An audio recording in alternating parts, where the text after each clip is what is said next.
behind me, Kristen. Yeah, absolutely. We have everything started. I think I'll take it away from down here. Thank you so much, Rachel. Sounds great. Have fun. All right, now you see, folks, the food has hit the water. The animals are immediately responding. And here's what I want to point out to you right now. You'll notice one of the fish is yellow, and it wasn't yellow a moment ago. That's not a trick of the light. The fish change color when they get excited. Now that is one of our dolphin fish. You're going to see them turn golden yellow across their bodies and electric blue fins. So you might see either of those color combinations. I see one turning blue on the right-hand side. That's really going to indicate that they are enjoying this feeding, which is perfect. I think this is pretty exciting myself.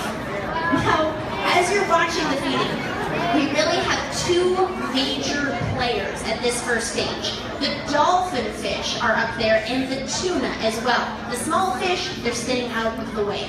Now the tuna, we've got both yellowfin and bluefin tuna, and I will tell you right now, they are exactly the same color.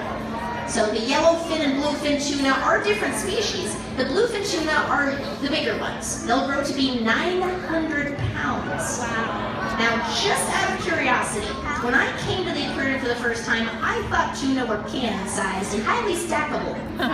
So how many of you are seeing tuna for the first time? Oh, excellent. I love to share this with you. These are incredible athletes, and the ones you see right now are all babies. Like I said, these animals can grow to be 900 pounds. Most of our fish are about 5 years old or less, and they can live into their 40s. So our biggest fish are only barely around 200 pounds. They've got a lot of growing to do. Now, tuna are something that we are quite familiar with. You're probably very familiar with cans of tuna on a shelf. Turns out that they are also the most expensive fish out there. You might be able to get a can of tuna for $1 at the grocery store, but for the bluefin tuna, those are so highly valued, they have sold at a fish market for over $1.6 million for one fish. Those animals are worth so much money, people break the rules to catch them.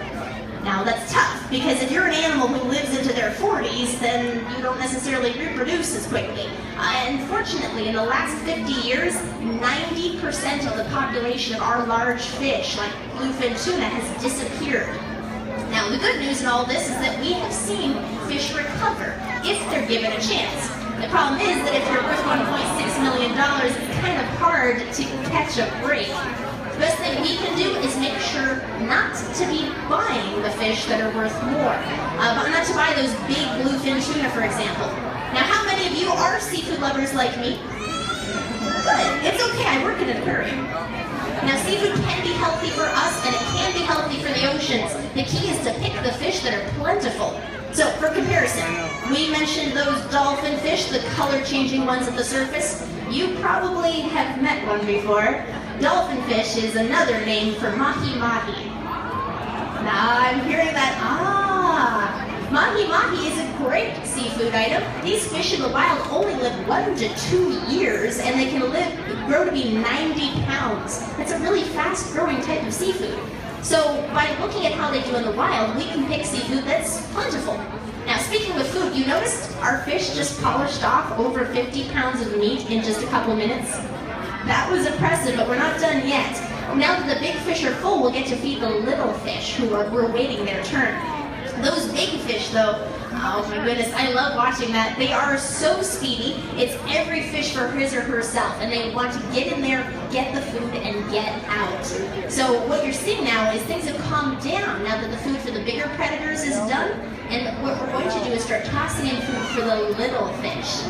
Now, to me, this is an amazing moment, because if you look at how messy the water has gotten, we've got crumbs from bigger animals eating and lots of poop. And our sardines are going to clean all that up. So watch for those sardines. They're a little nervous, and for good reason. In the wild, fish like tuna eat sardines. So they need to watch out for the predators, but they also see that food. Now if you look at the surface in the center, there's the food for the sardines coming in. Now, really, to me, this is a great example of how fish can recover. When the Monterey Bay Aquarium opened just 30 years ago, there weren't enough sardines left to have put some on exhibit. They were commercially extinct. But the fish who are out there were no longer being caught. The population recovered. Not only do we have 10,000 sardines in this one exhibit, but there are schools of millions out in the ocean now. And all it took was time for them to recover their population. Many fish, including tuna, can lay millions of eggs. They just need time and a bit of a break to come back. Now, our sardines see the food, and if you're wondering how they're trying to decide when to come up, it's a little tough because no one's in charge. There's no leader in a sardine school. Now that's okay, because all of these fish are going to watch for food at the same time, and they're basically building up momentum. It's a decision by committee, so they might be a little slow. What they're going to eat are two types of food. First, we have pellets. That's what's in the water as we speak. It's kind of like the kibble you might feed your dog or cat at home. These are going to contain all the vitamins and nutrients to make sure that our fish stay healthy. Once they've eaten their pellets, we're going to move on to their favorite, which is krill. Now, you can do the same thing with your family at home. If you've got something perhaps that's healthy and less popular, you put that out first. And once they've finished it, then they get the good stuff. Okay, now our sardines are boiling just below eye level. Some of them have gotten into the food and some went back to the bottom. So this is a little dangerous because the school has split up. That means there are less of them in one place. And for a sardine, it's all about safety in numbers. For example, we can see that little group of school right above the heads of our audience. And you can see that the predators are cruising very close. Now, how these animals stay safe is by making it difficult for the predators to pick a target. So I want to challenge all of you. Everybody, try and pick a sardine in that group and follow it. It's okay, I'll wait. Okay, is anyone still following the same fish? It's hard, isn't it? That's what keeps them safe. Because if the predators can't follow the fish, it gets away. So they're basically playing a giant game of hide behind their neighbor. Okay, I think this is what we're waiting for. The rest of the school is coming to join them. That might make them brave enough to come to the surface. It's tough to say though. Now, incidentally, I'm sure you've all heard the phrase before, stay in school. This is why if you don't stay in school, you get eaten by the tuna. Alright, our sardines are in position. They're eating some of those pellets, and sure enough, our staff are responding. Oh, yeah, don't go by yourselves, guys. Alright, now you would notice that mahi-mahi, that dolphin fish, did not catch anything. That's because the school is staying close together, but that's not to say if you leave that group that you'll be safe. We're going to have to watch out for this. Grown-ups, I might recommend you very quickly tell everyone about the circle of life. Okay, now we've got krill on the menu right now, and krill is an animal. It's about to get eaten. Our krill are previously frozen though, so this is just a meal being tossed in for them. Krill are tiny, shrimp-like animals, and they are in the bottom of the food chain for so many critters. Not just the sardines, but also big stuff. I'm sure you guys can think of another animal that eats krill. Whales, absolutely. Picture this, the blue whale eats 2 tons of krill every day. Now that means it's a good food source. Our school of 10,000 sardines is eating 16 pounds of krill, so they've got a lot to do to catch up to a blue whale. Alright, now the sardines are feeding, the dolphin fish are trying to feed, and I think everything is continuing on plan. Really though, this is the time to watch the sardines because after they eat, they're going to hide. I'm not surprised either. They live in with animals who eat sardines, and they don't know that those dolphin fish are full.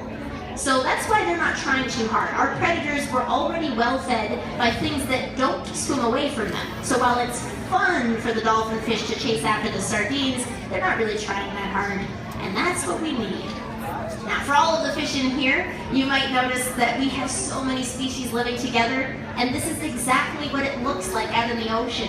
You get moments where all of the fish come together. When there's a source of food like krill, it brings the sardines, which brings the tuna and the dolphin fish and the sharks, and so your areas of empty open ocean suddenly become chaos like we've been seeing. So this is how it is in the ocean, or at least it can still be that if we make sure to give the right fish a break. After all, fish like sardines came back in the millions, and we hope that fish like tuna can recover as well. And to help all of you with that, I've mentioned some fish are doing better than others. Well, I have a cheat sheet for all of you. The Monterey Bay Aquarium has been researching our seafood watch guide for 15 years now. We've been able to study which fish are doing well and which ones need a break. So it's arranged like a stoplight. Green means go, help yourself. Red means stop, don't order that one. And I'd like you all to wave goodbye to the sardines. They're going to be slipping out of the way. Or maybe coming back, who knows? If you want one of our brand new 2015 seafood watch guides, if you have a smartphone, you can download our brand